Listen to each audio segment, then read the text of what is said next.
Michigan State's Jalen Watts Jackson. 20, 25, 30, 35, 40, 45, 50, 45. There goes Davis. Oh, my God. Davis is going to run it all the way back. Auburn's going to win the football game. Auburn's going to win the football game. He ran the midfield. Welcome back to another episode here, another show of the Ian Fritts Show. It's me, Ian Fritts, per usual. No guests this week, no guests, keeping it the same thing. We might have a guest next week, I don't know yet. It's a beautiful day outside again, guys. If you haven't been outside, I encourage you to do so. I was outside earlier today on a little walk. Beautiful weather we are having, and I'm sure you're having beautiful weather as well. And if you're not, get to somewhere where there is beautiful weather, because it's fun to be outside. And there's going to be some football games played outside this weekend, and we're going to talk about them. That's what we're going to do. We're going to talk about those football games. They're going to be played outside for Week 8. So you've got the Week 8 preview. You guys know the drill by now. We've got our agenda over here on these papers because we're fancy like that. We've got Ohio State, Penn State this weekend, guys. We've got Alabama, Tennessee. We've got Duke, Florida State. And then we've also got my picks. And that's the show. That's the order of the show. What are we going to start with? Boom, boom, boom. We're going to start with Ohio State, Penn State, okay? And I'm going to jump right in because I don't like beating around any bushes. And if you do see people beating around bushes, then you should probably go check them out because they're probably a little shady of a character, okay? So let's get right into it. Penn State, Ohio State, huge game. I mean, this is basically in the Big Ten. I would call this one this and also the games that they play against Michigan are pretty much a Big Ten title eliminator. Now, if one of these teams loses, they're not officially eliminated, but their chances of getting back there are pretty slim, okay? They're going to have to beat Michigan, whoever loses this, and that's not going to be no small task, okay? So this is a must-win for both of these teams. Not that it wouldn't be, but it's definitely a must-win if they want to win the Big Ten with the way the Big Ten is set up with their divisions right now. So must-win for both of these teams, pretty much a Big Ten title eliminator, you could say. So what are my keys here for this game? What am I going to be looking out for? We've got defenses. I think they're going to keep it low scoring. These two defenses are legit. We've got turnovers. Who's going to win the turnover battle? What's that going to look like? And then we've got the sexiest thing in all of college football. We've got kicking. College kickers. I think it's going to come down to a kicker this weekend, guys. I really do. So let's jump right into the defenses. Well, a little bit of history here, guys. Ohio State. They're rolling. They've won 6 in a row in this series. They beat Penn State 6 years in a row. Sorry for the Nittany Lions, but this series has not been kind to them, okay? Not been kind to the Nittany Lions. Ohio State's won 10 of the last 12, so even if you go back further, it's still not good for Penn State, okay? Statistically, though, this is the first time in a while since, I believe, 2017 that both of these teams are this highly ranked in the AP poll, and this highly ranked statistically in all categories. So both teams are bringing their best teams head-to-head. This is the first time we're getting really their best head-to-head since 2017. Now, if you remember that game, like I do, because we're all diehards here at the Ian Fritts Show, Ohio State, number 6 in the country, beat Penn State in the shoe, 39-38. Now, Penn State had a 15-point lead in that game back in 2017. Obviously they lost 39-38. However, this year is not 2017, luckily for Penn State. We're not going to get another 39-38 game here, guys. Just going to throw that out there. We're not getting 39-38 in the Penn State-Ohio State game this year because of these defenses. We're going to get, I presume, a low-scoring slugfest of a game, and it's going to be key on these offenses, not turning the ball over, converting red zone opportunities, and with your defense, just keep playing how you're playing for Ohio State and Penn State. Some of the numbers here for Ohio State and Penn State on defense. Points per game allowed. They're both top 3. Ohio State's 3rd in the country, averaging 10 points allowed per game. Penn State's 2nd in the country at 8. Okay? Now, you're saying to yourselves, wow, these two defenses, I mean, who can score on these guys? Nobody can score on these guys. Well, you may be right, but also these teams haven't really played any offenses, okay? For Ohio State, the average offense they faced, 70th in the country. Not good. Now, for Penn State, everybody's saying Penn State's the greatest. Their defense is the greatest. I mean, you can't do anything on these guys. And the teams they have faced have not been able to do anything on these guys. However, the teams they have faced are abysmal, okay? They're very bad at offense. They cannot move the ball. They cannot score the ball. And the average offense that Penn State has faced, triple digits, guys, 100. They faced an average offense of 100. This is points per game, by the way. 100 in the country. All the teams. Penn State is going up against the 100th offense on average, okay? Ohio State, newsflash, boop, boop, boop, not the 100th average offense, okay? They're top 15 offensively. So, going to be a test for Penn State this weekend. It's also going to be a test for Ohio State defensively this weekend. Penn State's by far the best offense they have faced, okay? Now, Notre Dame's no good at offense. No, but these teams haven't faced an offense that they're going to this weekend. With that being said, I still think these defenses are legit because they're not just putting up good numbers against bad offenses, guys. They're dominating these bad offenses, and that's what you need to do. Said it going into the Texas OU game, those defenses balled out. Now, ultimately, it was a little higher scoring than I thought, but this one, low scoring. I do not perceive either team getting over 30 points, and take that to the bank because that will be a we don't do over under, but if we did, we would take the under by a lot, hammer it, if you will. What are these teams doing yardage wise? What are they doing yardage wise? These defenses. What we got going with the Nittany Lions? They're first overall, averaging 200 yards allowed. 200. That's only twice. The team's only making it down the field twice against them. Okay, that's very little yardage that they're allowing. Ohio State, top 6, 270 yards allowed. So also not a lot. I mean, these defenses they're playing out of their minds right now. They're incredible, guys. And even if you watch them, you can just see that, wow, nobody's doing anything on these guys. And does that, just like I said earlier, a little bit of it is that they haven't played anybody offensively, but I still think, even though they haven't played anybody offensively, I don't think that matters. I don't care about that, to be honest. I was just letting you know if you care about it. And I know some of you do, so I was just throwing it out there. But for me, I don't even care that they haven't played any good offenses because I think the defenses are that good. They have that much talent. Both defensive lines, linebackers, corners, you name it. Everyone out there, elite athlete, and I think they're just going to ball out this weekend against those offenses. Okay? Now, some things that, a little bit of a matchup stuff here, guys. Some matchup things that I'm looking out for. Ohio State, offensively, the offensive line's got to be a little better this weekend because Penn State down there, they're getting after the quarterback. 15% sack rate, second in the country, the Penn State Nittany Lions. You got to protect Kyle McCord this weekend, Ohio State. If you want to win this football game, Kyle McCord's got to be standing upright the entire game. He can't be getting knocked down. He can't be getting run around back there with Penn State's defensive ends and defensive tackles running him out of the pocket down there. They got to be better. Okay? And the other thing I'm looking at this weekend, red zone defenses, okay? Ohio State, 6th ranked red zone defense in the entire country.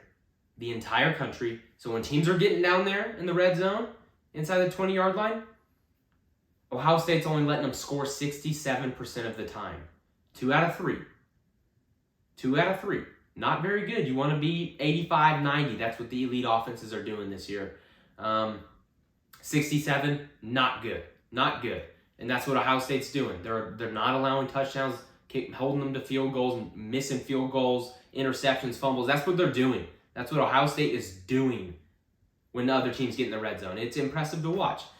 Penn State, on the other hand, if you get in the red zone, guaranteed points against Penn State. They are dead last in the entire country in red zone defense at a whopping 100% success rate. Teams that get in the red zone against Penn State score every time. Doesn't matter, touchdown, field goal, they're getting points. So if you're Ohio State, get it to the 20-yard line. That's all you need.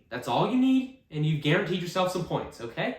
You've guaranteed yourself points, Ohio State. So think about that. Guys. Think about that. Now, rush defenses here. Penn State. First-ranked rush defense in the entire country. If you look at Ohio State's offense this year, Travion Henderson, he was out a couple weeks ago. Mayan Williams out a couple weeks ago as well, but then he came back when Travion was out.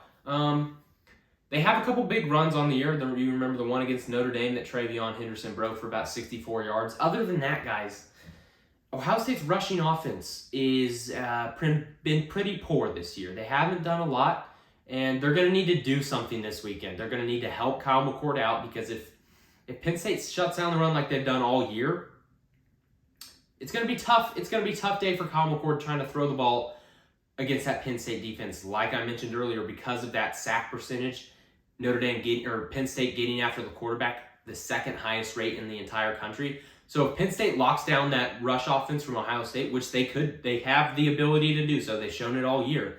But if they can do it against this elite Ohio State offense, woo! Kyle McCord's going to have a long day. Kyle McCord is going to have a long day. Long day. Penn State, also not great at running the football. So with both of these offenses not being great at running the football and both of these defenses being good at stopping the run, I don't have all the confidence in the world in Kyle McCord and Drew Allar to just sling it around the yard against these guys. That's why I think it's going to be super low-scoring game. Probably 17-21, 17-14. Somewhere around there is what I'm expecting from this game. And it's mainly these defenses not allowing anything on the ground, and these offenses not showing the ability all year to excel in the run game. They're both averaging right around 60th in the country in overall rushing stats this year. So not impressive. The defense is very impressive. Low-scoring game is what I'm thinking here, guys. And in these low-scoring slugfests of games, guys, you got to look out for two things. Turnovers. Who's turning the ball over? Who wins the turnover margin in a low-scoring game like this, and in most games, but particularly this type of game that I'm expecting? Who wins the turnover battle? Ohio State, 46th in the turnover margin per game, average per game all year long. So not great. They're basically even on the year, so even in turnover margin every game. Ohio State, not great. Penn State, third in the country in turnover margin. Mainly because Drew Allar he's been protecting the football. No interceptions thrown from Drew Allar, young man. Congratulations. No interceptions thrown all year, but you haven't faced this Ohio State secondary that is, they're pretty good.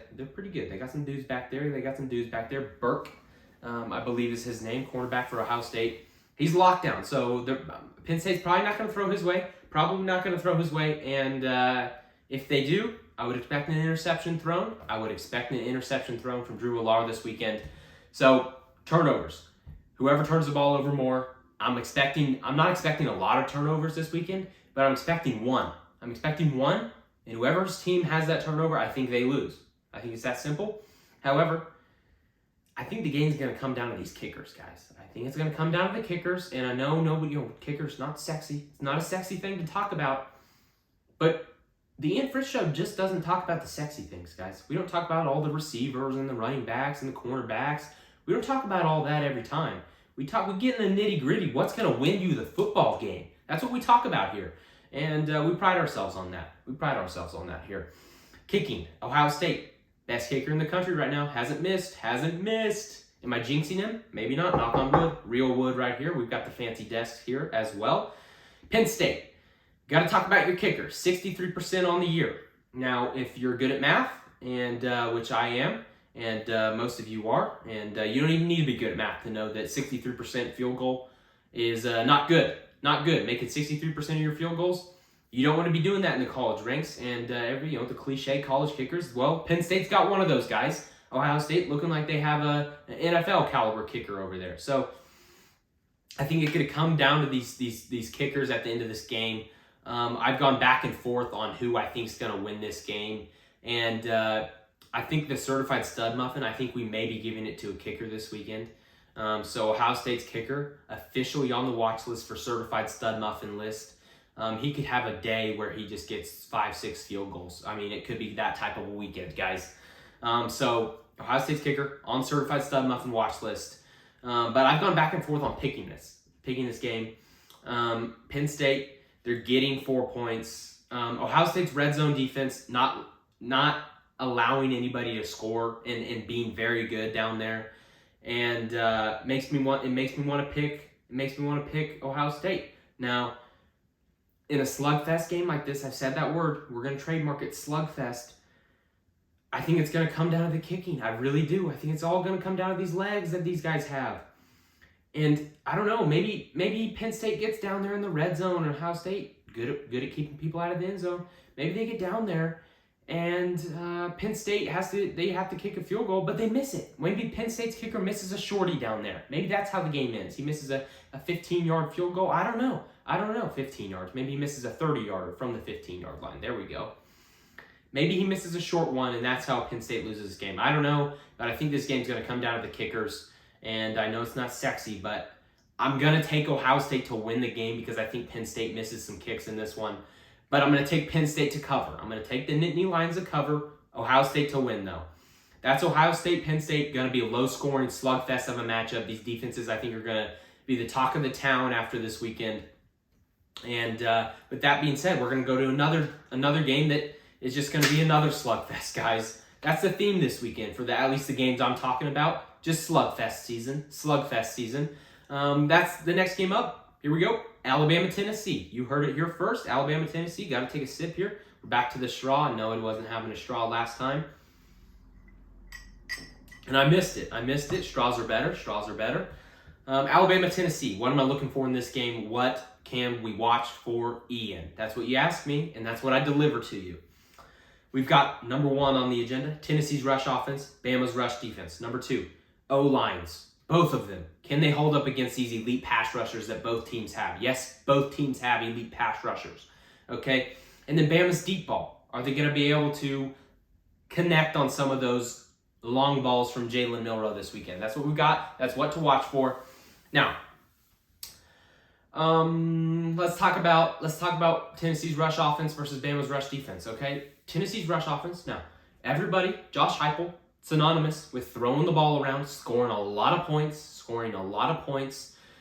Credit to someone on Twitter, saw it the other day. Tennessee, their game against A&M last weekend, scored 20 points, won the game. First time in Josh Heupel's career, scored less than 30 points against a Power 5 opponent, won the game. Impressive stuff. And they're not just doing it because they have to. They're doing it because they can. That's how they're playing. That's how they're playing this year. If you watch any Tennessee game, they're pound the rock, play good defense. They don't need to score 1 million points this year. They don't need to. And the only way they're doing it, the only way they're scoring points, guys, is on the ground. Okay, Tennessee right here. Yards per rush, 7th in the country. Bama defense, 8th in the country. Yards per rush, okay? Now, Bama's defense here, guys. What is the average offense they have faced, running the football? 61st. So you could say to yourself, Ian, well, obviously they're stopping the run. They haven't played any good ground game offenses. They've played some good ones. Ole Miss has a good ground game. I mean, and they've stopped them. That's what they've done all year. But however, Tennessee ground game, 7th in the country, and they're coming off a week where they rushed for over 200 yards against A&M's 11th ranked rush defense in the entire country. So that is screaming at me. Woo, Ian, look at this stat. And we're looking at it and we're talking about it. That's what we do. We talk about the things that scream at me because they're important. Coming off a week against a very good rush defense in A&M, and then you're going up another one, Alabama, but you're coming off a week where you just proved to yourself and the entire country over there in Tennessee, over there in Knoxville, over there with Josh Heupel. You just proved to the entire country you can move people at will against an elite rush defense. And that's what A&M had. Not anymore. They just gashed them. They gashed them last weekend.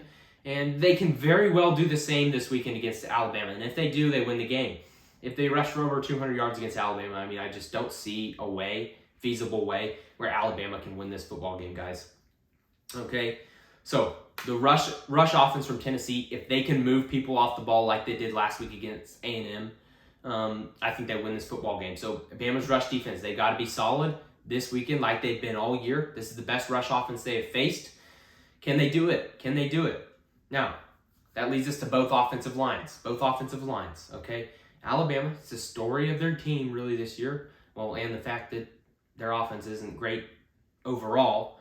Can that offensive line, those big boys up front, can the big boys up front stop these dudes from Tennessee? Stop these dudes from Tennessee, okay? And the thing that you want to look out for right here, guys, Tennessee's defense, 10%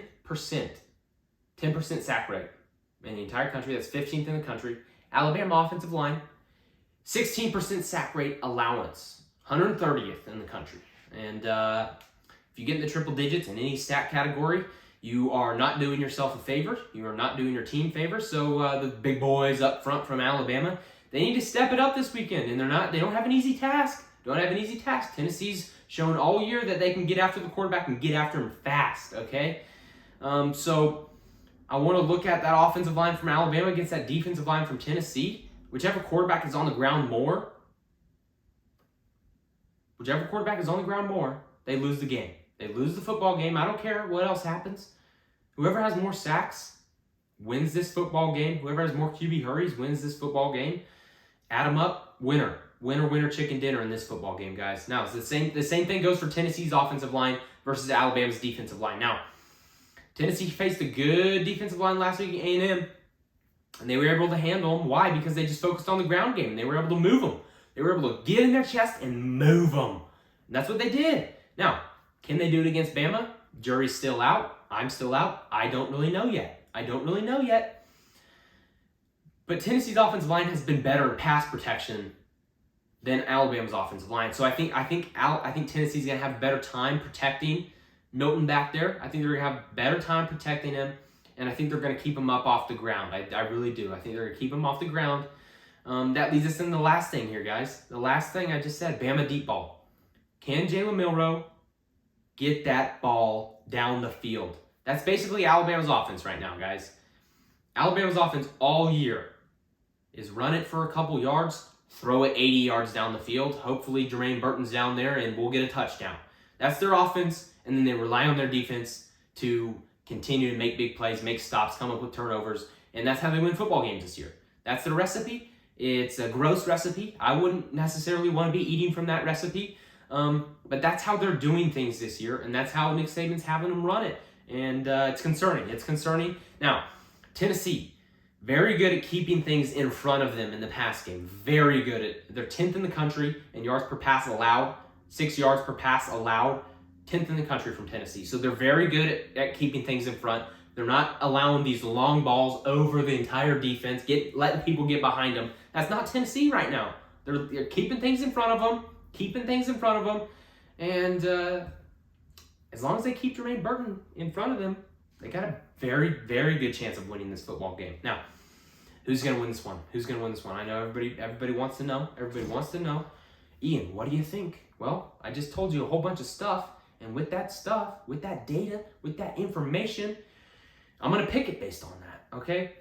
Tennessee's performance on the ground versus A&M is very convincing because Alabama, tweet, if you rewind in your memories, in your memory bank, if you will, if you rewind, you'll know that Alabama ran for an average of a 0.9 yards per rush against A&M. And you're thinking to yourself,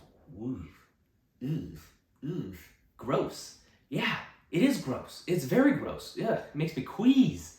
And so it's convincing that Tennessee was able to run the ball so well against A&M, and it's got me thinking. It's got me thinking about the Tennessee Volunteers, okay? Now, also, at some point, Alabama's recipe, their gross recipe of just mixing deep ball, and really good defense, at some point, the deep ball is going to miss, and it's going to come back to bite them. It's going to come back to bite them, okay? And with all that being said, guys, I'm going Tennessee. I'm going Tennessee to cover this football game. 9.5 is, I think, the spread. And I'm going to take Tennessee to cover and to win. There it is. Boo! Bombshell. Tennessee's going to win this football game down there in Tuscaloosa. Okay? So that's Alabama-Tennessee. Next game on the agenda. And you would be shocked. You would be shocked to hear this, guys. Duke FSU is the game I want to talk about. There were many options. I could go USC, Utah, but I don't really care about that game. USC coming off abysmal performance. Utah still doesn't have Cam Rising. So I want to talk about the game that I think is going to be really interesting, and that's Duke FSU. Let me take a sip here. That's good. I almost brought a smoothie in here, but I was advised not to because I stick with the water. So still water. Maybe next time I'll do a smoothie. Anyways, Duke FSU. Things I'm looking out for in this game. What are the keys? So I think this one's going to be, just throwing it out there, I think this is going to be a lower scoring game as well. All these games this weekend that I'm previewing, low scoring. I'm not expecting a lot of points this weekend, okay? But the keys: FSU rush offense versus Duke rush defense, okay?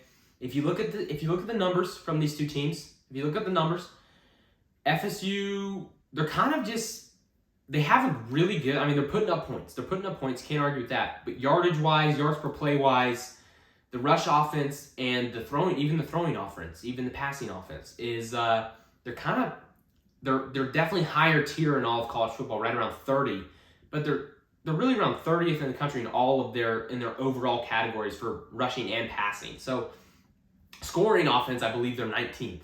So they're up there in scoring, they're scoring points. However, yardage, they're not averaging a lot of yards per play, a lot of yards per rush, yards per pass, overall yardage. I mean, they're not moving the ball, okay? They're scoring points. Now, but the rush offense needs to get going. It hasn't been amazing all year long, However, Duke's rush defense is a team where you can run the ball on, okay? If there's a weakness on this Duke defense, which it's a very good top 5 defense in all of college football right now, top 5 defense. If there's a weakness on their defense, it's the rush defense. Now you go back to that Notre Dame game. That's how Notre Dame was able to score points. That's how Notre Dame was able to move the ball. And I think that's how FSU is going to have to move the ball against Duke this weekend. I think that's the only way. I think that's the recipe for success for Florida State this weekend. So for Duke, their pass defense, been good all year long, keeping things in front of them, not allowing big football plays. Now, they haven't gone up against a dude like Keon Coleman. They haven't gone up against an absolute dude like Keon Coleman this weekend. So alert, set your buttons here. Keon Coleman, certified stud muffin watch list this weekend. If he can have a game, watch out. FSU might blow this one out if Keon Coleman becomes a certified stud muffin. Another thing in this game, red zone. The red zone offenses and red zone defenses, okay? Florida State, one of the best red zone offense in the entire country, scoring 95% of the time when they get down there. 9.5 times out of 10, you will take that 100% of the time, okay? Duke's defense. Get ready for this, because this is the matchup of the game. Duke's defense. Boop, boop, boop. Matchup of the weekend. Duke's defense, FSU offense in the red zone. FSU offense, 95% scoring in the red zone. Duke's defense, only allowing teams to score 46% of the time in the red zone. Wow! 46% of the time, less than 50%? You're telling me, Ian, is that a real stat? It is a real stat. There it is, right there. If you read that, there it is. That's the real stat right there. I don't know if you were able to see that, but I showed it to you. Second in the entire country in red zone defense. That's the matchup of the weekend. You're glued to your TV this weekend. That's what you need to be watching. When FSU gets in the red zone, wow, that's going to be fun to watch. If they can score, they win this game. If they can score in the red zone, they win this game. But if Duke stops them, do they win? We'll get into who I think wins right now, actually. Really, those are the only two matchups I care about in that game. FSU rush show, Duke's rush defense. FSU red zone offense, Duke's red zone defense. That's the matchup of the weekend in all the games. That's the matchup of the weekend. That's the one I'm most excited to look for and watch. Now, who wins this game and why? Who wins it and why? Now, Duke's defense, very, very good. Very, very good. Keeping things in front of them, slowing people down. The most points they've allowed all year, guys, hear this. 21. That's the most points they've allowed all year. 21 points. Not very many. And if you remember, that was against Notre Dame. And Notre Dame scored on that, long touchdown run on the, to end the game. So really, 14 points for mostly 4 quarters of every game is the highest they do, guys. Duke's defense is very, very good. Now, if you look at the stats, it's very comparable to Clemson's. Like in every category, it's almost identical. Clemson's is a little better yardage-wise. Scoring-wise, Duke's is better. So yardage and all of that, Clemson, better. But it's very comparable to the Clemson Tigers defense. Now, if you remember that game, FSU-Clemson, overtime, FSU really won that game because of a strip sack touchdown return. So FSU only scored 24 offensive points, and that went to overtime as well. So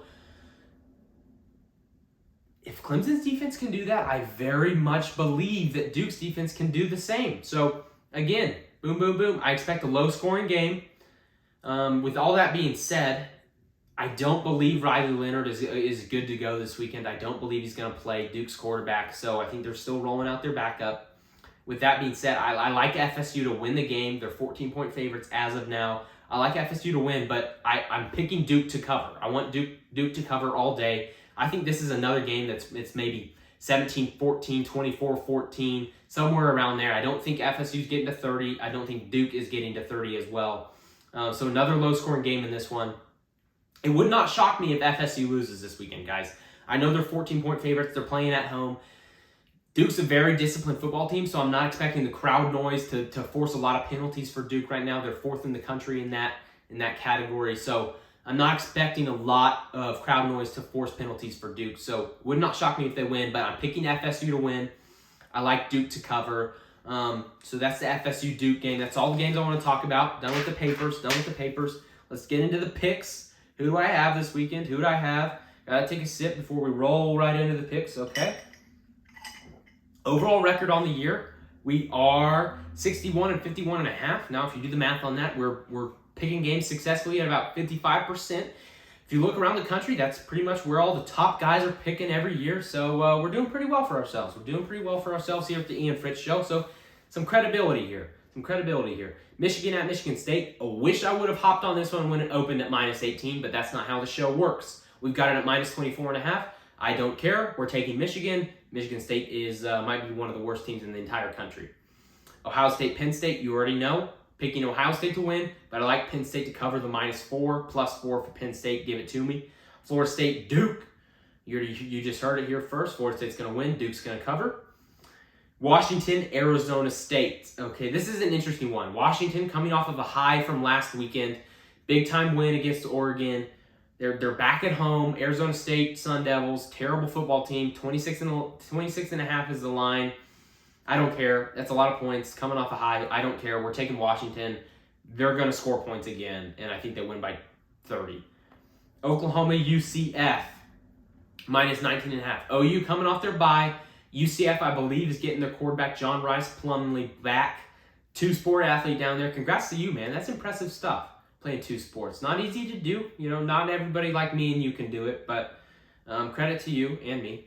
Oklahoma, UCF, -19.5. I like Oklahoma to cover -19.5. They've done it all year. I haven't believed them a couple times, but I think they do it this weekend. -19.5. Give me OU. Texas, Houston, -23.5. Give me Texas. Houston coming off of a Hail Mary to win last week against West Virginia. It's not happening again. That doesn't happen very often. I like Texas to cover coming off their bye. Now we got Oregon, Washington State. What happened, my man? What happened, Cougars? You guys were rolling earlier this year. Cam Ward getting the first ever certified stud muffin? And then you go out there and lose like 100-0 against Arizona? Pitiful stuff from you guys. Now this line is -20 for Oregon. Oregon coming off a loss. I don't care. They're just going to steamroll Washington State. You heard it here. North Carolina, Virginia, -23.5. If you remember from last weekend, I was all over North Carolina. One of the only people in the entire country that was all over North Carolina, saying that they were getting disrespected. Flat out disrespected were the words I used. That's what they were doing, getting disrespected by that line last week, 3.5. It was garbage. They're not getting disrespected this weekend, mainly because they're playing Virginia, and the Cavaliers are abysmal. So we're going to take North Carolina -23.5. Next game up, Alabama, Tennessee. You already know, Tennessee covering and winning that football game. Ole Miss at Auburn, -6.5. This one's a tough one. I've gone back and forth. I may switch this one before kickoff on Saturday. Ole Miss coming off their bye, though, and I think that is ultimately why I'm picking them to cover the 6.5. Auburn, not an easy place to go down there and play. Jordan Harris, tough environment, but I don't think Auburn's fans are going to be up and at them just because Ole Miss is in town, okay? Utah, USC. Utah's getting 7 points. They're on the road, but nobody goes to wherever USC plays. The name is the Coliseum. There we go. Nobody goes to the Coliseum for USC. And after last weekend's performance, I wouldn't be surprised if there were 2 fans in the stadium, okay? So we're taking Utah plus the 7. I don't care if Cam Rising's out. That defense is going to be in Caleb Williams' nightmares. That's what you have nightmares about. Right now it's probably Notre Dame's defense, but after this weekend, going to be Utah's defense. Going to be the Utes. Give me Utah plus 7. LSU Army minus 30. If there's a team that can limit Jaden Daniels on the field, I said it in the recap. Jaden Daniels reminds me of Kyler Murray when he was playing for OU. I don't know necessarily if he's as good as Kyler Murray, guys, but he's putting up the numbers. He's putting up the numbers, and he's running around doing the same stuff that Kyler was doing. So he reminds me of Kyler. And you know what? Kyler, when he was at OU, they played Army as well, and Army took him to overtime. If you remember that, Army took him to overtime. Minus 30. So if there's a team in the country that can limit Jaden Daniels touching the football, it's Army, guys. Army's, not having a great year, but I like Army to cover the minus 30. Am I insane? I don't think I am. I think Army's going to be able to hold on to that ball. I think they're going to be able to hold on to that ball. Missouri, South Carolina. They can't stop a nosebleed. And I don't know if that's a saying or not, but they couldn't stop a nosebleed if they tried. So we're taking Missouri minus the 7. Luther Burden, I'm going to just wild guess. He has over 200 yards receiving this weekend. Over 200 yards for Luther Burden. Let's give him 3 touchdowns as well. That's what I think Luther Burden's going to do this weekend. So give me Missouri minus the 7. Air Force Navy, give me Air Force minus 11. Tulane North Texas, give me Tulane minus 20. Iowa Minnesota, give me Iowa minus 3.5. UCLA at Stanford, give me minus 17 for UCLA. That's the picks for this weekend, guys. That's the entire show. Thanks for watching. I think week 8's going to be one for the history books, guys. I expect some crazy stuff this weekend. As I said earlier, Tennessee's going to beat Alabama. You heard it here first. Alabama knocked off by Tennessee again, 2 years straight. And I'm expecting a bunch of low-scoring games this weekend, especially in the 3 that I just mentioned. So that's what to watch this weekend. Those are the picks. Hopefully we get another winning week under our belts. We're kind of hitting a little bit of a lull in the picks, winning week, 50-50 week, winning week. So we want to get back way above 500. Let's keep it rolling there with the picks. So thanks for watching, guys. If you wouldn't mind, get grandma's phone, get grandpa's phone, get mom and dad's phone, whoever's phone, get little Johnny's phone, who maybe shouldn't have a phone. He's 5 years old. I don't know. But subscribe. All the devices, all the accounts, guys. That's what we need. We need the subscribers here at the Ian Fritts Show. And all the devices, all the accounts, log them in there. Hit the subscribe button. Doesn't hurt you at all. And you might as well put that bell on when you get the chance, because it's right next to the subscribe button. So it's good for the show. That's how we make money here. We don't make any money here, unfortunately. So maybe we're on our way, though. That's the goal. Thanks for watching, guys. I love you guys, and we'll see you in the next one. We'll see if I said anything that's going to happen. We've kind of been predicting some stuff these last few weeks, and it's a good feeling. Anyways, we'll see you in the next one. Goodbye, guys. Love you.